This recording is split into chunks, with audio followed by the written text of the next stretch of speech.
Welcome back, sports fans, to the only show that comes to play day in and day out. I'm Kevin Cohen. And I'm Chris Carr. And today we're going back and forth.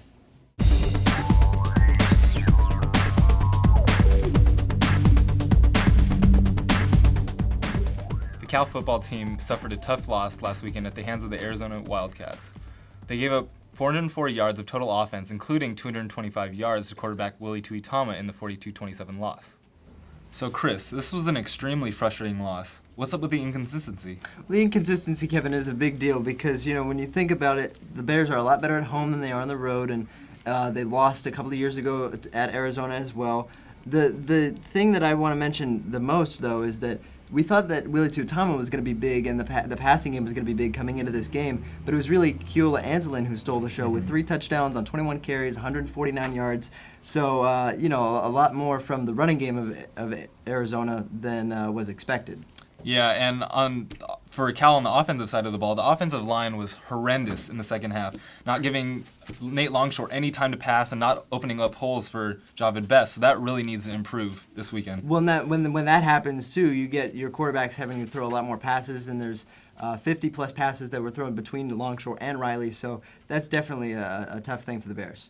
And the defense needs to get better. They give up not only 149 yards to Keola Anzalin, right, but also 225 yards through the air. So the secondary needs to step up, too. No, for sure. And now going into UCLA, what are some of the keys coming up this week for the Bears? Well, the Bears return home to the friendly confines of Memorial Stadium, but I think pressuring the quarterback has got to be the main priority for the Bears this weekend. Kevin Kraft is not good under pressure whatsoever. Not at all. He had four interceptions against Tennessee in the week 1, and they squeaked out that win, their biggest win so far. So I'm not looking for too much competition against UCLA this weekend, especially at home, and we'll see what happens for the Bears. We now turn to women's basketball, where preseason polls were recently released, and the Lady Golden Bears are number 2 in the Athlon poll and number 8 in another preseason top 25 poll. The Bears were 27-7 last season and are one of 3 Pac-10 teams slated to go to the Sweet 16 in this year's NCAA tournament. So, Kevin, are you buying the hype for Joanne Boyle's team this season? I'm buying it, Chris. They return all 5 starters from a team that placed second in the Pac-10 last year, only to Stanford, and went to the NCAA tournament and have plenty of experience.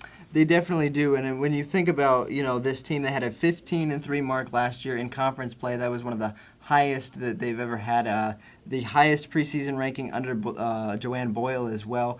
And they also have a lot of experience, as you talked about. So we'll see. And returning are 2 elite scorers, Ashley Walker and Devontae Hampton, and they're both on numerous preseason awards watch lists, and they're primed for a huge year.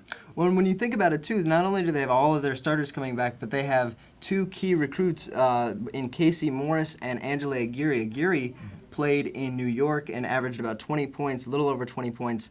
And so that speaks, I believe, to Joanne Boyle's ability to recruit nationally.